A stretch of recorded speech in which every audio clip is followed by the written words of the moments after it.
I remember one time I was over at a friend's house, and his wife was cooking dinner. His kids were just looking for something to do, and his wife was pretty amazing.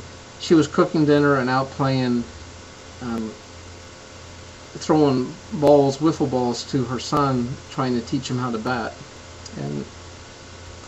And we were just waiting for her husband to get home for dinner. And I could tell she just had a lot going on. I said, you know what? I'll be happy to play catch or throw the ball for your son to hit while you're cooking dinner.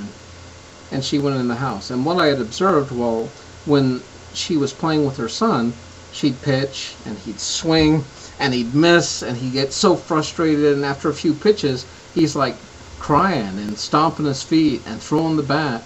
And she'd hug him and she'd say, oh, it's all right, honey. I mean, just try your best. And, well, once she got back in the house, and I knew how his father was, and I realized that's probably not how they did pitch and hit. And so I threw him the first pitch, and he did the same thing. His little lip came out, and he started to pout. I threw him the next pitch, and he started to whimper a little. I threw him the third pitch, and he swung and missed, and he started to cry. And I said, hey, what's the matter with you, boy? There's no crying in baseball.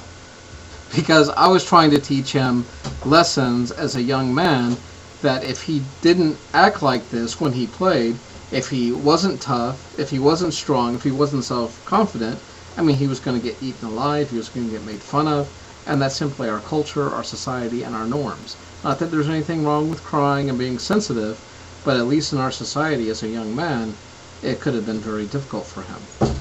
And on the flip side, I mean, I'm very different with the young women or girls in my life than I am with the young men that have been placed into my care.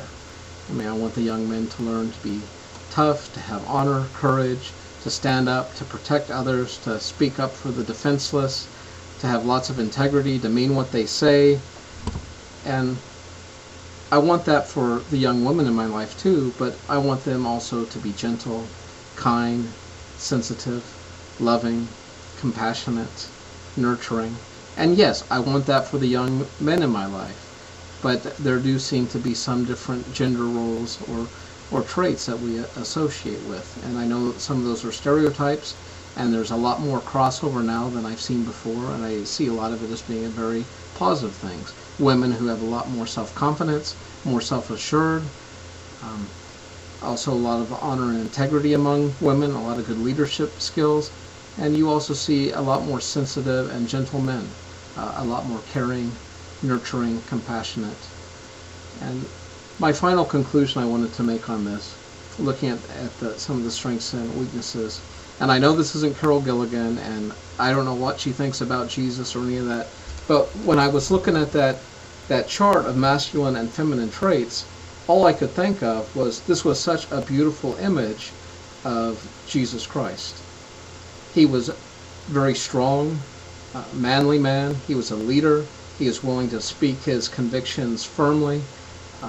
He is willing to drive the money changers out of the temple. He was strong, courageous, full of truth, justice, honor, but he was also meek, lowly, gentle, loving, compassionate, a nurturer, a provider, on all different levels.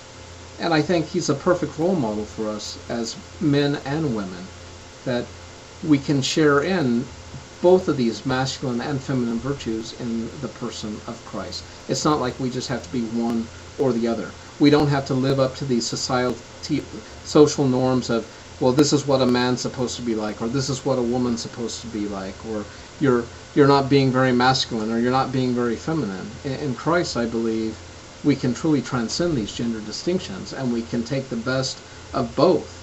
And kind of like Carol is suggesting, it's if we look at ethics and morality from both of these perspectives, it would be so much better than if it's simply from a masculine or a justice perspective. Could you imagine how much nicer natural law theory would be if you added something like forgiveness or compassion or mercy?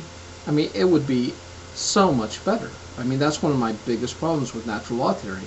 There's no mistakes, no accidents, no second chances. Eye for an eye, tooth for a tooth. And if you could throw in forgiveness or mercy, I mean, you might have a really superior system. Could you imagine how much better Immanuel Kant's categorical imperative thing would be if he threw in something about relationships? Yes, he does talk about kind of like the golden rule, do unto others as you'd have others do unto you, where his was more of act in a way that you could will that your actions could be a universal law, or that you'd only do what you would be comfortable with other people doing. But to take it even further and think about terms of relationship and people, and he had that in Kingdom of Ends, but it seems kind of clinical.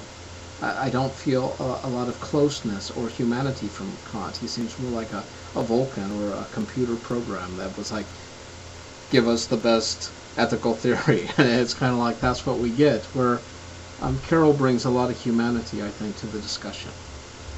And I know this wasn't meant to be a subsidiary or a, what would you call it, a supplement, but in a lot of ways that's how I see it. It's ethics of care would make a fine ethical supplement to many of the pre-existing justice-based theories.